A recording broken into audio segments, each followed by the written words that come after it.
My daughter called me. "We're leaving tomorrow, Mom. We already sold your beach house. Bye." I laughed and said, "But you forgot one thing." She asked, "What are you talking about?" And that's when I told her the truth. Good day, dear listeners. It's Diana again. I'm glad you're here with me. Please subscribe to my channel and like this video. And also, let me know in the comments which city you're listening from. That way I can see how far my story has traveled.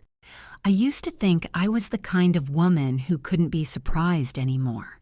After 63 years of living, raising 2 children mostly alone after my divorce, working 30 years as a paralegal in a mid-sized firm in Columbus, Ohio, tending a vegetable garden every summer, I thought I had seen enough of human nature to recognize its patterns. I was wrong. My name is Margaret Ellen Holloway. People call me Peggy.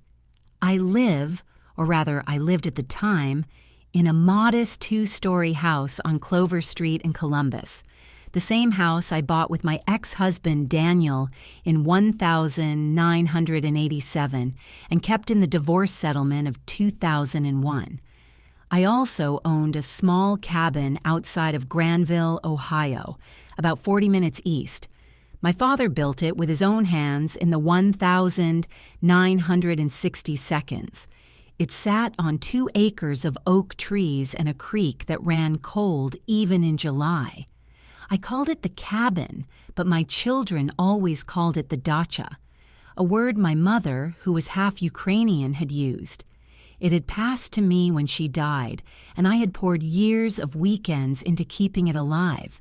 My daughter, Renata, was 41.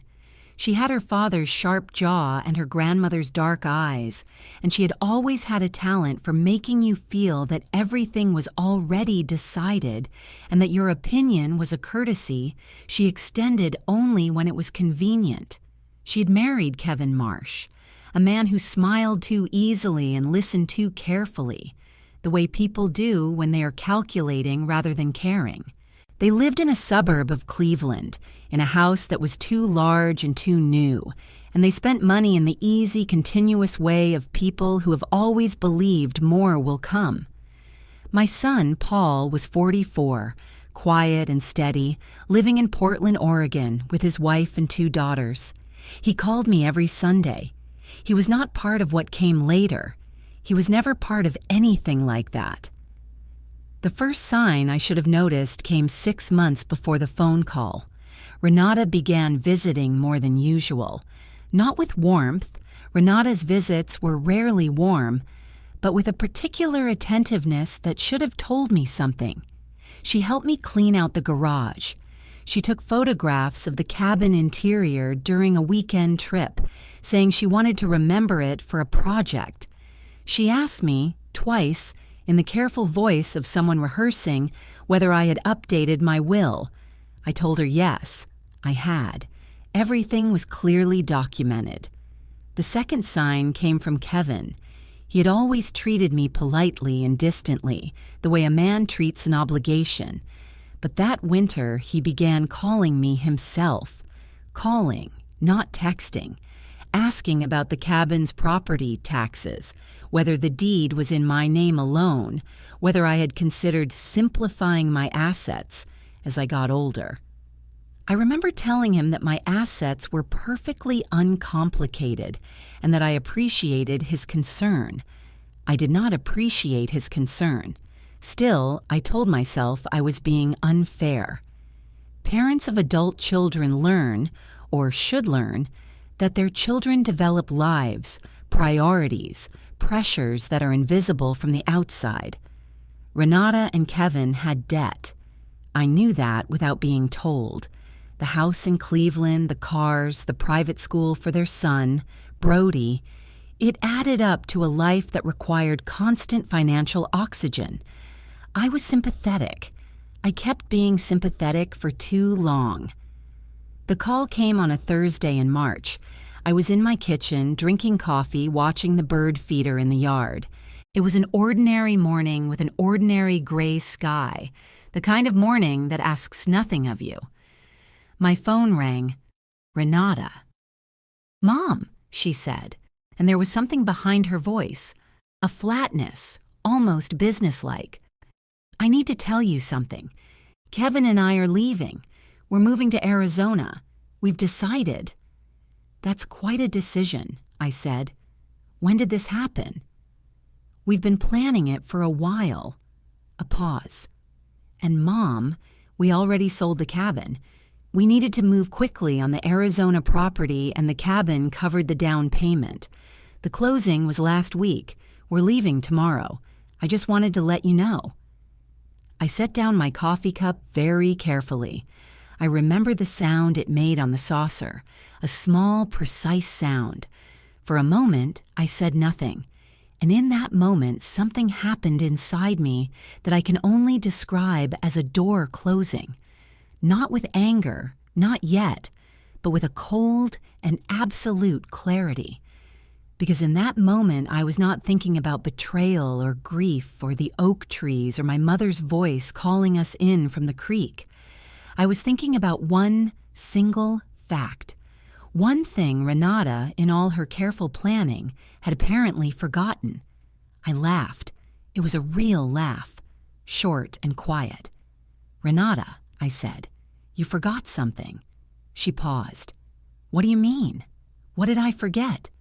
And I told her. But I'm getting ahead of myself. After I hung up the phone, I sat for a long time at my kitchen table without moving. The bird feeder outside the window kept doing its ordinary business. A chickadee, then a sparrow, then nothing. The refrigerator hummed. Somewhere down the street, a dog barked twice and went quiet. The world had no interest in adjusting itself to what had just happened. I want to be honest about what I felt in those first hours, because it matters. There was grief, yes. The cabin was not just a piece of real estate. It was my mother hanging sheets on a line in the August heat. It was my father's handwriting on the original deed, careful and slanted, the pen pressed hard. It was Paul and Renata as children, catching fireflies in the grass at dusk, selling it without asking me, without warning, without so much as a conversation. That was not a financial decision. That was an erasure. But underneath the grief was something colder and more focused, because Renata had made a serious mistake. She had forgotten about the trust. Let me explain. In 2019, on the advice of my firm's estate attorney, a meticulous woman named Gloria Chen, who had reviewed documents for our office for 15 years, I had placed the cabin into a revocable living trust. My name was the grantor, the trustee, and the sole beneficiary during my lifetime. The trust document was filed with the county recorder's office in Licking County. It was not a secret. It was not obscure. It was a standard legal instrument, and it meant, with absolute clarity, that Renata had no legal authority to sell that property. None. Which meant one of two things. Either she had forged documents, or someone in the transaction chain had made a catastrophic error. Or both. I was a paralegal for 30 years. I understood exactly what this meant. I got up from the table and went to my filing cabinet in the second bedroom, the room I used as an office. I pulled the trust folder, which was green and labeled in my own handwriting, and I spread the documents on the desk. Everything was there. The trust agreement, the certificate of trust, the deed transferring the cabin into the trust, notarized and recorded. I photographed every page with my phone. Then I called Gloria Chen. She answered on the second ring. I explained what Renata had told me. There was a silence on the other end that told me everything I needed to know about the seriousness of what I was describing. "Peggy," she said, "if the property was in the trust and she sold it without your authorization, that's not a civil matter. That's fraud, potentially criminal fraud." "I know," I said. "Do you want to pursue this?" I looked out the window of my office. The oak tree in the backyard was beginning to bud, the first pale green of an Ohio March. My mother had planted that tree. A different tree, a different house, but the same instinct. Put something in the ground and tend it, and it will outlast you. Yes, I said, I want to pursue this. That afternoon, I drove to Licking County, 40 minutes on Route 16 with the windows cracked, the radio off. I went to the county recorder's office and requested the current title record for the cabin property. The clerk, a young man with a patient face, printed it out for me. I stood at the counter and read it. My hands were steady. The deed had been transferred 11 days earlier. The grantor listed was my name, Margaret Ellen Holloway. But the signature on the transfer document, which I photographed on my phone, was not mine. I had not signed anything.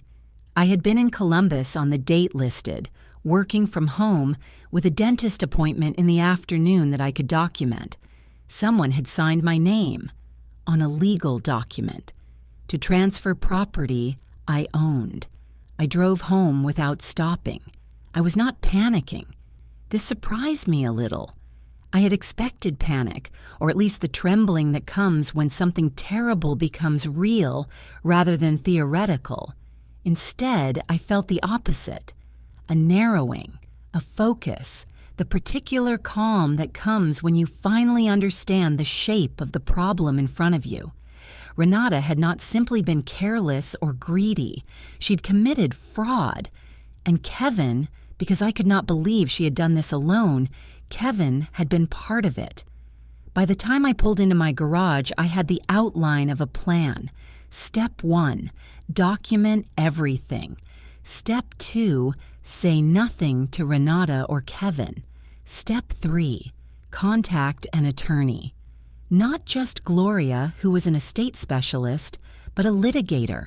Step 4, contact the title company that had processed the sale. Step 5, if the title company had been negligent or complicit, contact the Ohio Division of Financial Institutions. And underneath all of that, one more step, the one I would hold back, like a card kept face down on the table until the right moment. I made a pot of coffee. I sat down at my desk. I opened my laptop and began to type. The attorney's name was Dennis Farrow. He had an office on High Street in Columbus, on the 4th floor of a building that smelled of carpet cleaner and old paper, and he had spent 22 years handling civil litigation with a specialty in real estate and estate fraud. Gloria Chen had recommended him without hesitation, which was the only recommendation I needed. I met him on a Friday morning, 4 days after Renata's call. I brought 2 folders, one with the trust documents, one with the photographs I had taken at the county recorder's office, and I laid them on his desk in order. I had prepared a 1-page timeline. Dennis Farrow was the kind of attorney who appreciated a client who had done their homework. I could see it in the way he sat forward slightly as he read. He was quiet for a long time. Then he looked up. "The signature on the transfer deed," he said. "You're certain it's not yours?" "I'm certain." "Can you prove your whereabouts on the date of signing?" "Yes. Dentist appointment at 2 in the afternoon. Electronic check-in at the office. My neighbor saw me that morning. We spoke over the fence. I can document all of it." He nodded slowly. "Peggy, what you're describing is deed fraud. In Ohio, that's a felony. A 4th-degree felony at minimum, potentially a 3rd. We're not talking about a civil dispute. We're talking about a crime." I knew that. I had spent 3 nights reading Ohio Revised Code 2913.02, obtaining property by deception, and several related statutes. I told him so. He gave me a small, approving look. We talked for 90 minutes.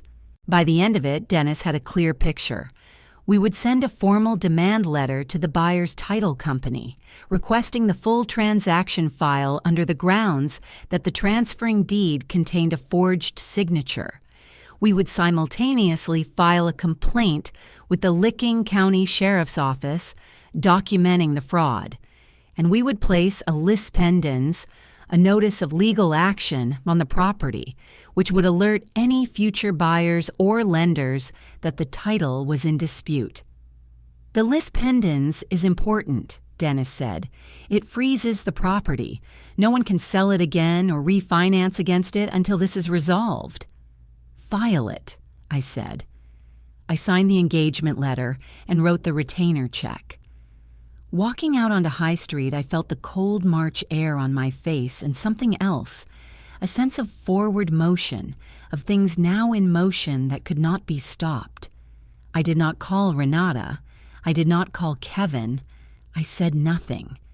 What I did not know was that the title company, a small operation called Midstate Property Solutions based in Newark, Ohio, had already begun to panic. Dennis told me later that within 48 hours of his letter arriving, Midstate's attorney had called him. They had processed the sale. They had accepted the transfer deed at face value, and now they understood what that meant for their liability. It was the title company's paralegal, a woman named Sandra Briggs, who had 20 years of experience and apparently a conscience, who gave us the piece that made everything click. She called Dennis directly on a Tuesday afternoon. She had found something in the file that troubled her at the time, but that she had told herself was a procedural irregularity rather than what it actually was, a cover letter accompanying the deed, typed and signed by Kevin Marsh, in which he identified himself as acting on behalf of the property owner under power of attorney. The letter referenced a power of attorney document, a copy of which was in the file. Dennis sent me the copy that afternoon. I sat at my desk and read it for a long time. It was a power of attorney document, dated 14 months earlier, ostensibly signed by me, granting Kevin Marsh full authority to act on my behalf in all real property transactions. It was notarized. There was a notary stamp and signature by a notary named R. Dawson. I had never signed a power of attorney granting Kevin Marsh anything. I had never met, spoken to, or heard of a notary named R. Dawson. The document was a fabrication, complete, detailed, and deliberate. I called Dennis immediately. "This isn't just deed fraud," he said. "This is a forged power of attorney. That's a separate felony.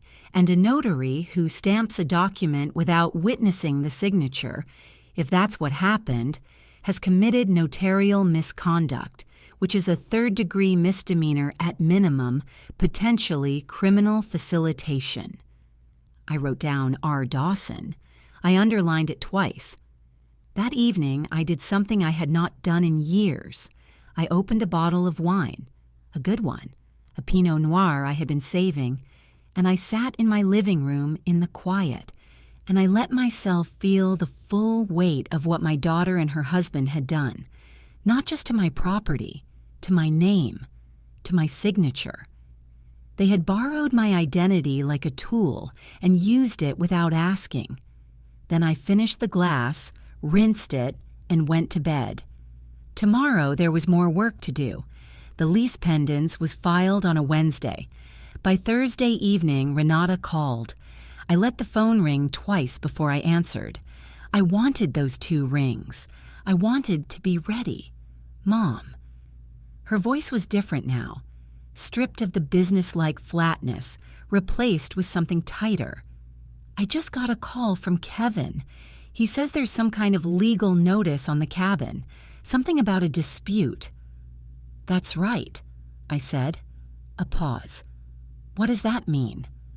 "It means the property title is in dispute.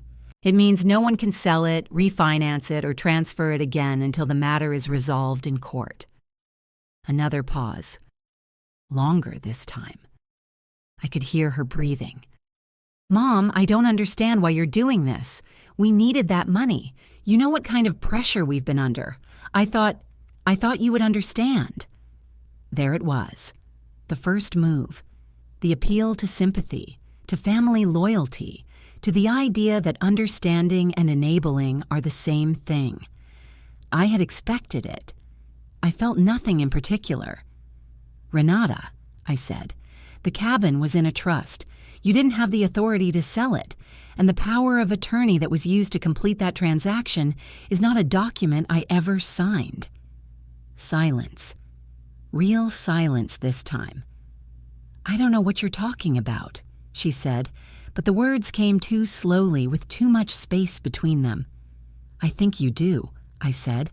"My attorney will be in touch with yours." I ended the call. The following 48 hours were instructive. Kevin called twice.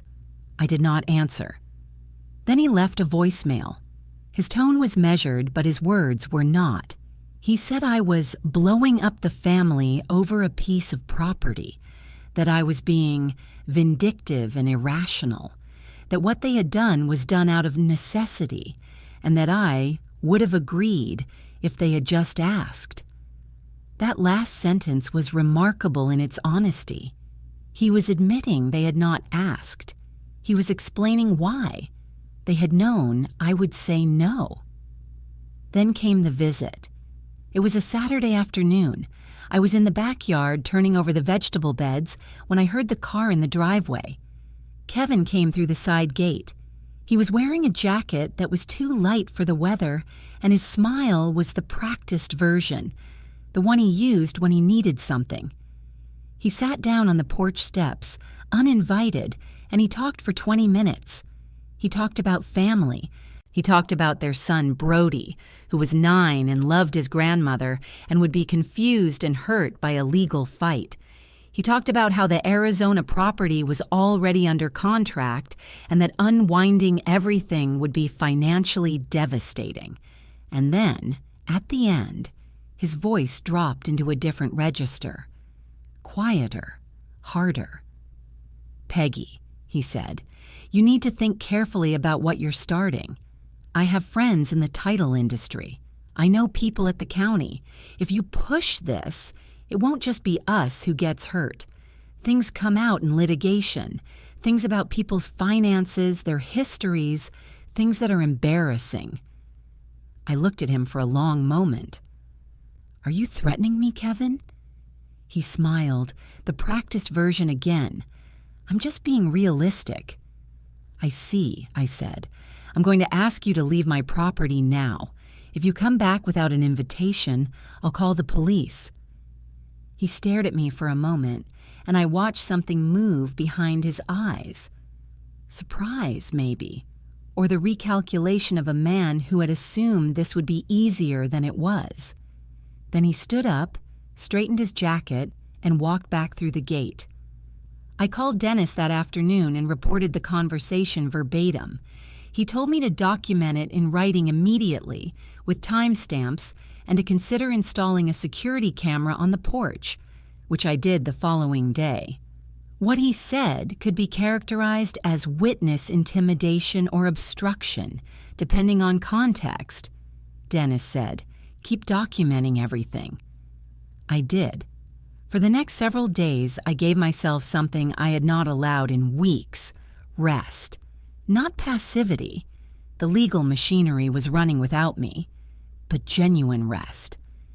I drove out to Granville and parked at the entrance to the property, just to look at it from the road. The oak trees were fully leafed now, that deep Ohio green of late spring. The creek was visible, just barely through the tree line. It was still mine. In every way that mattered, it was still mine. I had dinner with my friend Carol on a Friday night at a restaurant on the short north. I didn't tell her everything yet. That would come. But I let myself laugh at something, eat well, drink 1 glass of wine with dinner, and mean it. There was a world outside this fight. I needed to remember that. Monday, I would be back at the desk, but first, rest. The call came on a Sunday, 8 days after Kevin's visit, 2 days after my dinner with Carol. It was Renata again, but this time her voice had been entirely remodeled. Gone was the tightness, the calculation. What replaced it was something softer, more practiced in a different way. The voice of a daughter who missed her mother, who was scared, who was reaching across a distance she herself had created. "Mom," she said, "I've been thinking about you so much. I've been up at night. I can't sleep." "I'm sorry to hear that," I said. "I want you to know." I never meant for it to go this far. I panicked. Kevin was pushing me, and I made a terrible decision, and I know that. I know it. A pause, textured with something that might have been genuine emotion, or might have been its very good imitation. "Can we just talk? Just the two of us, without the lawyers?" I set down my book. I gave her question the consideration it deserved. "Renata," I said, "I love you. I want you to know that's not in question. But right now, there is an active legal matter that my attorney has advised me not to discuss outside of formal channels. So no, we can't talk about the cabin." "I'm not talking about the cabin," she said quickly. "I'm talking about us, about our relationship. Mom, I'm your daughter." There it was, the second move. Where Kevin had used implicit threat, Renata was using identity. "You are a mother. I am your child." These things supersede law, supersede property, supersede the ordinary logic of right and wrong. It was a sophisticated appeal, and I felt it because I am human and she is my daughter. But feeling something and acting on it are different operations. "Our relationship is important to me," I said. "When this legal matter is resolved, I hope we can talk honestly. Until then, I think we need to let our attorneys handle communication." She made a sound, a low, frustrated sound, and I knew the softness was slipping. "You're going to regret this," she said, and it was no longer her daughter voice. It was something older, tighter. "You're going to ruin everything because of a piece of property." "Good night, Renata," I said, and ended the call. I sat in the quiet of my living room for a while. The evening light came through the curtains in long, oblique lines. I thought about what I felt, and what I felt, honestly, was sad. Not shaken, not frightened, not tempted. Sad. There is a particular grief in watching someone you love choose, repeatedly, the path that requires them to become something lesser than they could be. I had not made Renata into the person who had forged my signature, but I was looking at that person now. I called my friend Carol the next morning and told her the whole story. Carol had been my closest friend for 21 years. We had met in a night class on accounting, neither of us finding it useful, both of us finding each other. She was a retired nurse and a practical woman, and she listened without interrupting, which is a rarer gift than people acknowledge. When I finished, she was quiet for a moment. "What do you need from me?" she asked. That was Carol, always straight to the useful question. "I need someone to know the whole story," I said, "and I need someone to tell me I'm not crazy." "You're not crazy," she said. "You're the sanest person I know, and you're doing the right thing." She came over that afternoon with a casserole and a bottle of sparkling water, and we sat at my kitchen table and she helped me organize my documentation into a second binder. Every phone record, every note, every photograph, dated and indexed. It was practical help, but it was also something else. The presence of someone who saw me clearly and was entirely on my side. I had not realized how much I had needed that until it was sitting across from me. Carol also gave me one piece of advice I had not thought of myself. "You should talk to Paul," she said. I had been keeping Paul out of it, protecting him from something ugly, or protecting myself from having to explain. Carol was right, and I knew it. That evening, I called Paul in Portland. He answered on the second ring, as always. I told him everything. He listened. When I finished, he said, "Mom, I'm sorry. I'm sorry she did this." A pause. "What do you need?" I told him I needed him to know. That was enough. He called again the next morning to say he had spoken to a real estate attorney in Ohio, a colleague of a colleague, who confirmed that what I had described was serious, prosecutable, and that I was proceeding correctly. He offered to fly to Columbus. I told him not yet, but I would ask when the time came. For the first time since that Thursday morning in March, I felt the weight distributed differently. Not lighter, but shared. They came together this time. It was a Tuesday evening, warm for May, and I had just come in from the garden when the doorbell rang. I looked through the front window before opening the door, and there they were on my porch. Renata in a yellow blouse I hadn't seen before, Kevin in a collared shirt, and between them, holding Kevin's hand, their son Brody. 9 years old, gap-toothed, wearing a Columbus Blue Jackets jersey. They had brought the child. They had decided the child was the key. I stood at the window for a moment and understood exactly what was happening. This was not reconciliation. This was staging. I opened the door. "Hi, Grandma," Brody said, and smiled his real, uncalculated smile, because he knew nothing and was simply a boy who loved his grandmother. That part was painful. I want to be honest about that. He was holding a drawing he had made. A house with a tree and a creek, which I recognized immediately as the cabin. They had told him to bring it. That detail hit harder than anything Kevin said that evening. "Hi, sweetheart," I said. I looked at Renata and Kevin over his head. "Come in." We sat in the living room. I made lemonade for Brody, and he went to look at the bookshelves, as he always did, because I kept a shelf of old illustrated nature encyclopedias he had loved since he was small. Renata and Kevin sat on the sofa. I sat in the armchair. There was a glass coffee table between us. Kevin spoke first. He was good. I'll give him that. He had prepared.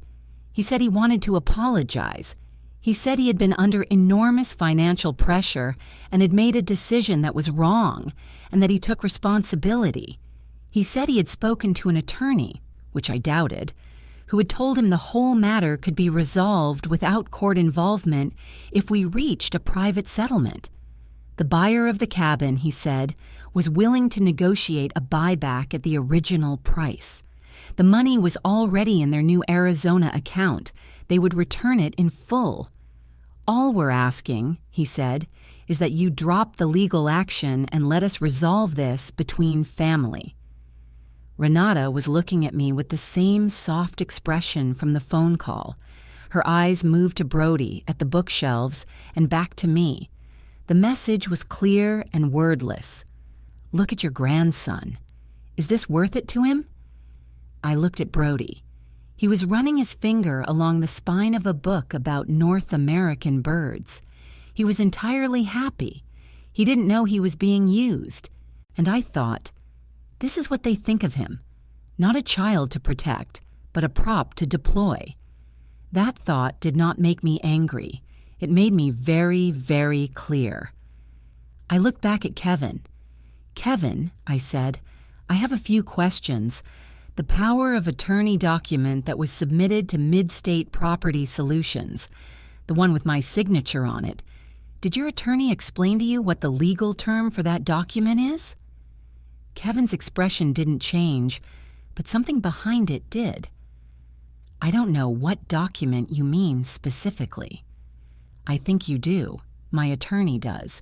The county sheriff's office does now too." I watched his jaw tighten. I'm not going to discuss a settlement outside of formal legal channels. My attorney's address is on the demand letter you've already received. Peggy. Kevin's voice had gone quiet, dangerously, deliberately quiet, the kind of quiet that is meant to feel like a door closing. You have a grandchild sitting in this room who is going to grow up knowing his grandmother put his parents in legal jeopardy. Is that the grandmother you want to be? I want to tell you what happened inside me when he said that sentence. There was a flash of something. Not capitulation, but pain. Because grandmothers aren't supposed to do this. Families aren't supposed to arrive at these tables. The ideal version of me, the soft version, the one that smoothed things over and kept the peace, would have looked at Brody and said, "Fine, let's find a way." But the ideal version of me had also built a life, had raised children alone, had read contracts and court filings for 30 years and knew precisely what words meant and what silence cost. Renata leaned forward then. Her voice, when she spoke, was softer than Kevin's, more practiced, more dangerous in its gentleness. "Mom, I just want my son to have his grandmother. That's all I want. Can't we get back to that?" She touched the edge of the coffee table between us, just lightly, as if reaching toward me without committing to the gesture. It was perfectly done. Months of calculation behind something that looked like a spontaneous appeal. I looked at her for a long moment. I thought about the 4 pages of her handwriting I would read, eventually, in a letter she had not yet written. I thought about the person she might still become, if she chose it. And then I set all of that aside, because none of it changed the present moment. "The grandmother I want to be," I said quietly, "is an honest one. Brody, honey, would you like to take that bird book home with you?" He turned around, delighted. "Really? Really? Come give me a hug." He crossed the room and hugged me, and he smelled like grass and soap, and it was one of the hardest moments of the whole thing, if I'm being truthful. Renata watched with an expression I couldn't entirely read. Then Kevin stood up, too quickly, the performance over. "This is a mistake," he said. "The door is behind you," I said. They left. Kevin went first, Renata last. At the threshold, she turned and looked at me with an expression I had never seen on her face before. Not anger, not calculation, but something rawer. Humiliation, maybe, or the beginning of something she hadn't expected. Recognition. The recognition of a woman who had looked at her mother and seen, for the first time, that the person she had underestimated had never been who she imagined. I closed the door. I locked it. I stood in my hallway in the quiet, and yes, there was fear. Not of them exactly, but of consequence, of the long unraveling that was still ahead. But fear, I had learned by then, was information, not instruction. It told you the stakes. It didn't tell you what to do.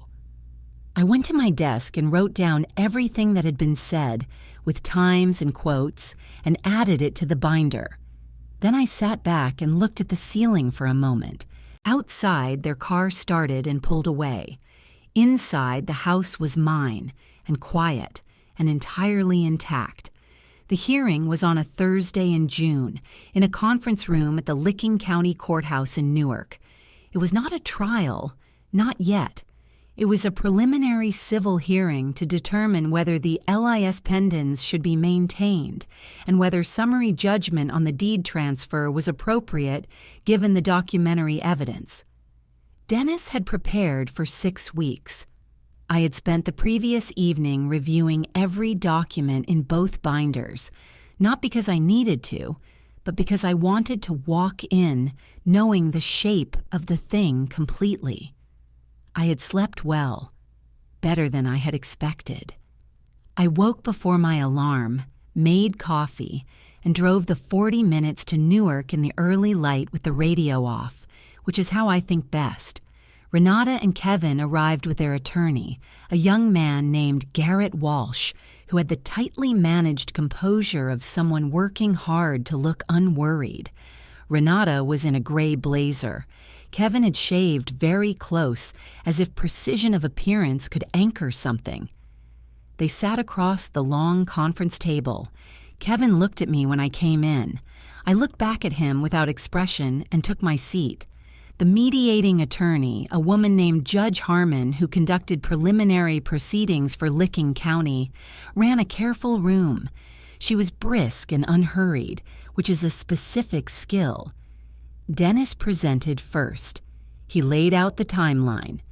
The trust document recorded in 2019. The transfer deed dated 14 months prior, bearing a signature that was not mine, on a date when I had documented whereabouts placing me in Columbus. The false power of attorney, referencing a notary, R. Dawson, whose license had been suspended 18 months ago for notarizing documents outside of the signer's presence. The call with the mid-state paralegal, Kevin's voicemail transcribed and logged. Then Dennis put 2 documents side by side on the table. A sample of my genuine signature, gathered from tax documents and the original trust filing, and the signature on the power of attorney. He did not need to say much about them. Even from across the table, in the fluorescent light of that conference room, the differences were apparent to anyone looking carefully. The R was wrong. It curved too sharply. The second L in Holloway was crowded against the W in a way mine never was. I had looked at those 2 signatures many times over the preceding weeks, but seeing them laid out on that table, in that room with everyone present, was different from looking at them alone at my desk. They were evidence now. They were real in a new way. Walsh tried. He argued that the differences were within normal variation for an older signature sample. He argued that the power of attorney might have been signed during a period I had forgotten. That memory, at 63, could be unreliable. He said this with a straight face. I watched Dennis absorb it with the patience of a man who had heard worse. Judge Harmon looked at Walsh over her glasses. Counsel, you're suggesting the complainant signed a power of attorney granting full property authority to her son-in-law and has no memory of doing so. Walsh began a careful answer. Judge Harmon raised one finger and he stopped. The notary on this document, she said, held a suspended license at the time of the alleged notarization. Is that a fact you're prepared to contest? A pause. No, Your Honor. Then we're discussing a document notarized by an individual with no legal authority to notarize, bearing a signature that the forensic comparison, Dennis had commissioned a qualified document examiner, whose report was in the file, suggests is inconsistent with the complainant's known samples. Is that accurate? Walsh looked at his papers. The forensic report is being contested. It's not being contested in this room today, Judge Harmon said. The L.I.'s pendant stands. I'm referring this matter to the county prosecutor's office for review of potential criminal charges. This hearing is adjourned pending that referral. She closed her folder. The room went quiet in a specific way. The quiet of something completed, something irrevocable, something that could not now be taken back regardless of what anyone said next. I looked at Kevin. His face had undergone a change that I found, not with satisfaction exactly, but with a kind of recognition. The composed exterior was still there, but it had become mechanical, a habit running without a driver. His eyes were somewhere past the table. He was already somewhere else in his mind, calculating, rearranging, trying to find the next angle. But there was no next angle. That was the thing he was only beginning to understand. Renata had her hands flat on the table in front of her. She was looking at them. Then she looked up at me, and for one moment the gap between us closed, not with warmth, but with truth. She knew. She had always known. The difference was that now the knowing was in a room, in a file, in a record that would exist regardless of what either of us said next. I held her gaze for a moment. I did not look away first. Neither did she. It was the most honest exchange we had had in years. Walsh was saying something to Kevin in a low voice. Kevin nodded, stood, straightened his jacket. The same jacket, I thought, as the day he had sat on my porch steps and smiled at me and suggested things could become embarrassing. He walked out without looking back. He did not say goodbye to his wife. Renata stood up. She opened her mouth as if she were going to say something. Then she closed it. She picked up her bag and followed her husband, though the slight pause before she did told me they were no longer moving in the same direction, even when walking the same way. Dennis and I gathered our files. In the hallway outside, he shook my hand. "That went well," he said. "Yes," I said. We walked out of the courthouse into the June afternoon. The sky was that impossible blue that Ohio sometimes produces in early summer, deep and honest and without complication. I stood in the parking lot for a moment before getting in my car, just to feel it. Then I called Paul. He answered on the first ring. "How did it go?" he asked. "It went well," I said. "I'll tell you everything tonight." The county prosecutor's office moved faster than Dennis had expected. By mid-July, Kevin Marsh had been charged with 2 counts of felony theft by deception under Ohio Revised Code 2913.02, 1 count of forgery under ORC 2913.31, and 1 count of telecommunications fraud. The forged power of attorney, and the process by which it had been created, was the cornerstone. The prosecutor's investigator had located R. Dawson, a former notary in Columbus, whose license had been pulled after a complaint by a real estate agency, and who, when interviewed, confirmed that Kevin had paid him $300 to stamp documents he had not witnessed. R. Dawson agreed to cooperate in exchange for a reduced charge. Renata was charged as a co-conspirator on 2 of the counts. Her attorney, whom she had hired separately from Kevin at that point, a detail that told me everything I needed to know about the state of their marriage, negotiated a plea arrangement. She pled guilty to 1 count of deception, accepted a suspended sentence and 3 years probation, and agreed to provide full cooperation with the prosecution of Kevin's case. My daughter pled guilty. I want to sit with that sentence for a moment because it is not an easy sentence for any mother to write. She pled guilty. She had committed a crime. She had signed her name to a conspiracy, literally and figuratively, and now she was living with what that meant. I sat in my car in the parking garage after Dennis called me with the news, and I did not move for a while. It was not triumph I felt. It was something heavier and more honest, the feeling of a thing being exactly what it is, no more and no less. The civil case resolved through a consent judgment in August.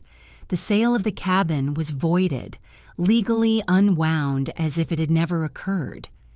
The buyer, a young couple from Columbus who had been entirely innocent and were represented by their own attorney, was compensated for their losses by Mid-State Property Solutions, whose liability for failing to verify the power of attorney adequately had been established and settled separately. Mid-State's insurance carrier paid. Their errors and omissions policy covered the gap. The title company also issued a formal written apology, not legally required, but offered through their attorney as part of the settlement. Their paralegal, Sandra Briggs, who had flagged the anomaly and eventually come forward, kept her job. I was glad of that.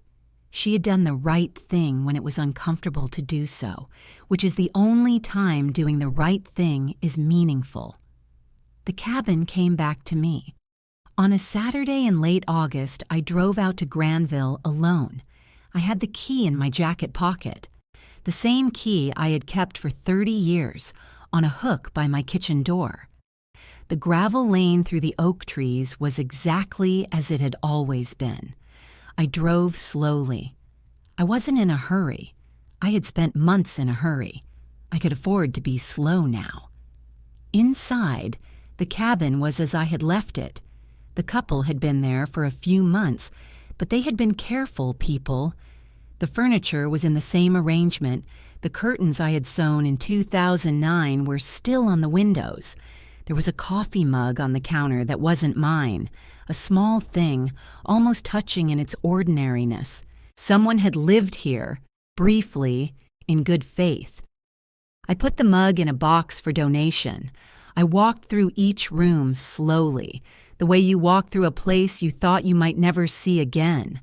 The bedroom where my mother used to sleep, the small kitchen with the propane stove, the back door that stuck in humidity and had always required a particular shoulder to open. I knew exactly where to push. The door swung open. I walked down to the creek. The water was low in August, as it always was, clear over the flat stones, quick around the bend where the bank dipped.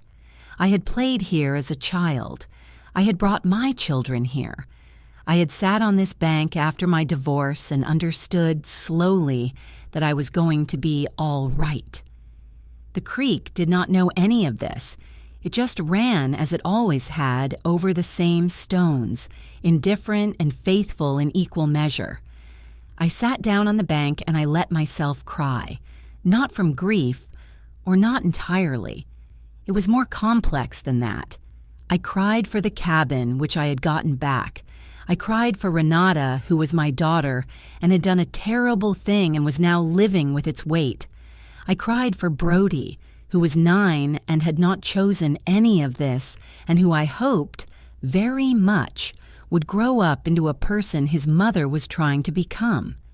And I cried, a little, in something that was adjacent to relief, the relief of a person who has been tested and has not looked away, and has arrived, finally, on the other side of the test. When I was done, I washed my face in the creek water, which was cold and real, and entirely itself. Paul flew in from Portland the following weekend. He helped me replace the screen door, which had warped over the winter, and we cooked dinner on the old propane stove and ate on the porch in the evening light. He didn't say much about Renata. There wasn't much to say that hadn't already been said. But at one point he put his hand on my arm and said, "I'm proud of you, Mom." And I believed him, and I let myself receive it, which is something I have not always been good at. In September, Dennis sent me the final disposition. Kevin had accepted a plea agreement, 2 years probation, full restitution to all parties, and a permanent record. No prison time, which the prosecutor had pursued, but the judge had declined given Kevin's lack of prior convictions. I had expected to feel more about that. Instead, I felt mostly indifferent. He would carry this in ways that had nothing to do with a courtroom, the record, the professional damage, the marriage he had helped destroy, the son who would eventually be old enough to understand what had happened. That was enough. The cabin was mine. My signature was mine again. The oak trees were turning. September in Ohio is one of the honest months. I stood on the porch in the early evening and watched the light change on the tree line and felt with quiet certainty that the ground beneath me was solid and entirely my own. That autumn was the beginning of something I hadn't anticipated, a return to myself. I mean that practically. For years, I had organized a significant portion of my interior life around managing Renata, anticipating her moods, softening her edges in my own mind, reframing her selfishness as stress, her coldness as complexity. It is what mothers do, often for adult children who have not become kind. It costs something, that constant reframing. It costs you the quiet. When the legal matter closed, the quiet came back. I started spending weekends at the cabin again, not to work on it, not to fix anything, just to be there. I brought books.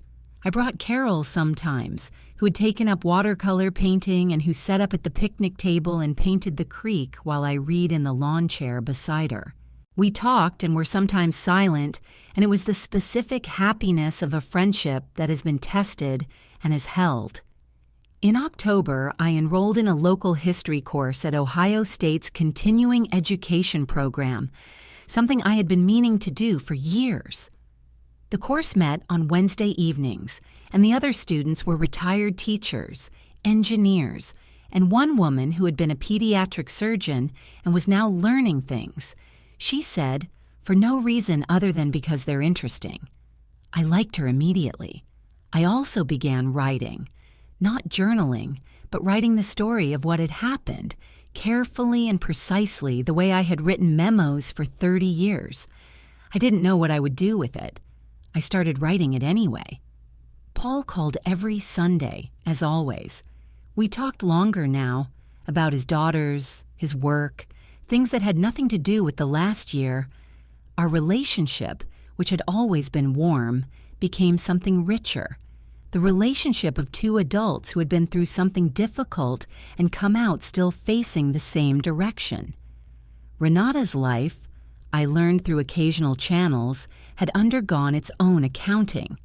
She and Kevin had moved to Arizona, but the marriage did not survive the pressure. By January, Kevin had moved out. Renata filed for divorce in February, which Kevin did not contest. The Arizona property, purchased partly with money that was never legally theirs, was sold. And after legal costs and restitution payments, they emerged with significantly less than they had begun with. Kevin's professional reputation, which had relied on a network of real estate contacts, was comprehensively damaged by the conviction record. His business declined steadily through the winter and did not recover. Renata got an apartment in Phoenix. She got a job as an office manager at a medical practice. She had 3 years of probation to complete. I knew this not because we spoke regularly, but because she sent me a letter in November. A physical letter, handwritten, 4 pages. She did not ask for forgiveness, which I respected. She said she had been in therapy since August and was beginning to understand things about herself she should have understood earlier. She asked carefully if she could call sometime. She said she would understand if I said no. I put the letter in the second binder. It seemed like the honest place for it. I wrote back in December. I told her the cabin was still there. I told her the creek ran cold in winter the way it always had. I told her I loved her, which was true, and that love did not make wrong things right, which was also true. I told her I would welcome a phone call in the new year. I mailed the letter from the cabin mailbox on a Saturday morning, standing in the frost, the oak trees bare against a pale winter sky. Then I went inside, made coffee, and read beside the window. The light came through clear and level. The creek moved through the yard, and I was, in the specific and unglamorous way of real life, happy.